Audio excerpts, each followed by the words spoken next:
અક્ષર અકાદમીના online platform પર હું professor doctor Nishi Rathod આપનું સ્વાગત કરું છું. મિત્રો, બંધારણની કલમોના પરિચય અન્વયે આજે આપણે કલમ નંબર 60ની જોગવાઈઓ જોઈશું.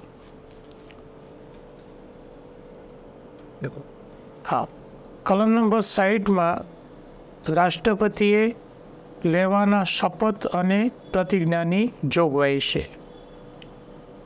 જ્યારે રાષ્ટ્રપતિની ચૂંટણી થાય છે અને એમાં વિજેતા થાય છે તો દરેક રાષ્ટ્રપતિએ હોદ્દો સંભાળતા પહેલાં સુપ્રીમ કોર્ટના મુખ્ય ન્યાયમૂર્તિ સમક્ષ અથવા તેમની ગેરહાજરીમાં સુપ્રીમ કોર્ટના અન્ય ઉપલબ્ધ વરિષ્ઠ ન્યાયમૂર્તિ સમક્ષ શપથ અને પ્રતિજ્ઞા લેવાના રહેશે. એટલે પ્રશ્ન આમાંથી પરીક્ષા માટેનો એ છે કે રાષ્ટ્રપતિ કોની સમક્ષ શપથ ગ્રહણ કરે છે? તો સુપ્રીમ કોર્ટના મુખ્ય ન્યાયમૂર્તિ અથવા તેમની ગેરહાજરીમાં જે ઉપલબ્ધ વરિષ્ઠ ન્યાયમૂર્તિ હોય એ સમક્ષ એમને શપથ અને પ્રતિજ્ઞા લેવાના હોય છે અને તેના ઉપર એમને એમની સહી કરવાની હોય છે. મિત્રો, બંધારણ માટે અમારા બે અગત્યના પુસ્તકો છે. ભારતનું બંધારણ અને રાજ્ય વ્યવસ્થા વન-લાઇનર અને MCQ સ્વરૂપે છે.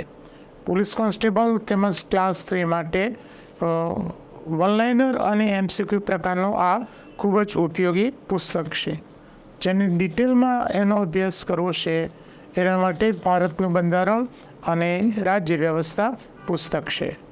આ ઉપરાંત અમારી બે ટેલિગ્રામ ચેનલ છે.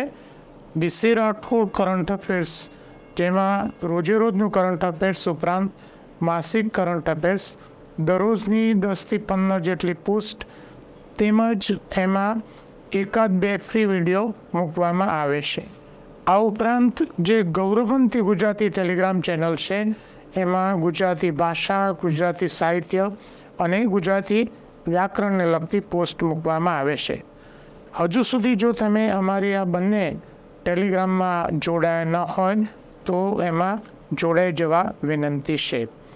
આ ઉપરાંત અમારે જે કરંટ અફેર્સની જે ટેલિગ્રામ ચેનલ છે એમાં GPSCની પરીક્ષા, DYSOની પરીક્ષા અને જે બીજી પરીક્ષાઓ છે એમાં કરંટ અફેર્સને લગતા ઘણા બધા સવાલો પરીક્ષામાં પૂછાયા છે. વધુમાં મિત્રો, આજનો આ વિડીયો આપને પસંદ આવ્યો હોય તો લાઈક કરીને શેર કરવાનું ભૂલતા નહીં. તેમજ હજુ સુધી જો તમે અમારી YouTube ચેનલમાં જોડાયા ન હોય તો એમાં તમે જોડાઈ જશો.